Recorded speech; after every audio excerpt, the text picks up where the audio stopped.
Phantom XM TV says Michael Parsons for Pat Fryermuth and Alex Highsmith. Dang, bro, you trying to get the guys up out of here? Oh, no, say it ain't so. No, say it ain't so. He trying to get the guys going. I mean, I get it.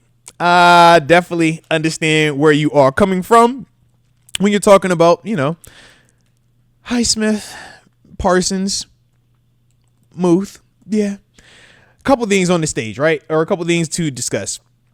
Obviously, when we're talking about the resource that we currently have, where do we feel we have the most depth / assets? Yeah, you look at that pass rush room and you can definitely see, we got some pieces in there, man. Obviously, TJ Watt, Highsmith being one of those main guys, Nick Herbig, and Jack Sawyer, right? The 4th round pick that we drafted this year out of Ohio State. So when we look at all of those, it's like, yeah, we think that we could, use one of those guys as a potential trade asset, whether you're looking for a pass rusher or a running back, receiver, whatever the position is. Yeah, you feel like you could use that as a potential asset. And I think that at one point we were talking about, I think it was Terry McLaurin, when he popped up requesting a trade officially, saw people throwing Highsmith's name into that as well as a potential trade compensation package. Now, when you include Pat Fryermuth also, I understand why I don't like it, but specifically when you're talking about Michael Parsons, yeah, you're trying to get a generational player, a generational talent who also has the production to back it up, regardless of how we may or may not feel about Parsons, if he's truly as great as everybody says he is, or if he's overrated, whatever we want to say, right? The production is still the production. We can't refute that part. And that's at multiple inside and outside position.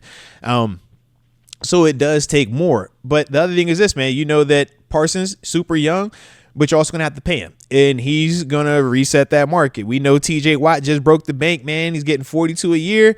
New highest paid non-quarterback in NFL history, right? So Parsons is going to be in that same frame.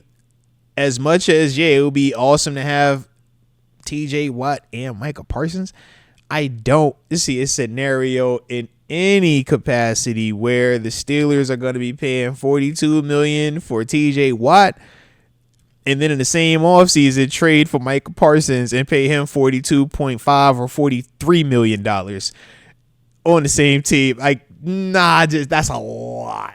That's a lot. And I love my pass rushers. I love my pass rushers, man. And yeah, financially, sure, we could do some cool stuff. But yeah, that's a lot of money to be in the pass rush room, man. I don't see it happening, man. Like I said, as a pass rusher, it's a fever dream. I would love it. I'm like, yeah, man, dog rush one. I'm Parsons, TJ, Cam, Harmon. Yeah, everybody gets a one-on-one. Benton, when we in base, everybody gets a one-on-one, and we playing man-to-man behind it. Yeah, it'll look real Philadelphia Eagles like. That's what it'll look like, man. So as much as I would like that, I know that payroll wise, we're not putting that much in that room with those guys specifically, man. So that's the only thing that does suck about it. But in terms of if you were going to take that, and maybe it's not Muth and Highsmith, or maybe it's one or the other, and you went for Terry McLaurin, I think you got a better chance. I think you have a way better chance, man, to go Highsmith, or, Highsmith and a late pick for a Terry McLaurin, or a Muth and a late pick for Terry McLaurin. Like, I think that you have a way more higher likelihood of that happening, man, for, versus than them getting a Michael Parsons, man. Because even if you bring in Parsons, you switch his position, you put him back to inside linebacker, right? Even with that, it's like, man, you're not going to pay two defenders on the same defense $40+ million in a single season. Like, it's $80 million in payroll and just two positions on the same side of the ball. Like, and neither one of y'all can score me points. Neither one of you guys touch the football like every single play. That's a lot. That's a lot. We just ain't doing that. I know we ain't doing that. All right. But that's the part, though, that, like I said, man, going back to the receiver part, Terry McLaurin, I think that has way more possibility. But even with that, we just paid DK Metcalf. DK's getting $30 a year. Terry McLaurin's going to want, they said he wants a DK Metcalf type of deal. No. He doesn't want he wants that range of money, though, that $30 a year. we're seeing the team that's doing that right now in Cincinnati, and you're seeing how it's really strangled their roster in terms of who they can and can't pay. There's just, once again, a lot of money to have in the same position group, man. You got one receiver getting 30, another guy getting 30. It's tough. It's tough. But at the same time, they can both touch the football. They both can put points on the board. And I think that element in terms of how they can impact the game, it makes it a little bit more intriguing. And we also have to remember this, man, because it's not far-fetched. You can pay two receivers. We're seeing it in Philadelphia with A.J. Brown and Devonta Smith. Both of those dudes getting paid nicely while you still got a Jalen Hurts back there getting paid also. You can do it. Heck, and Saquon Barkley, right? So you can do it, but you have to have the rookies. And that's the flip side. The Eagles defense, as dominant as it was, is a ton of rookie level contracts or cheap labor.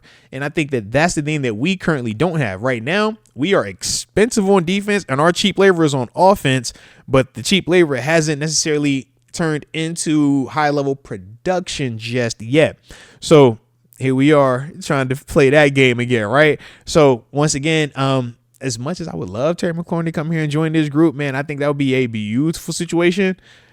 That is a little bit too rich for me, and that's why you've heard me on multiple occasions say, all right, what's that Amari Cooper looking like, man? All right, Amari Cooper, it's about that time. All right, Coop, man, hey, we're winding down.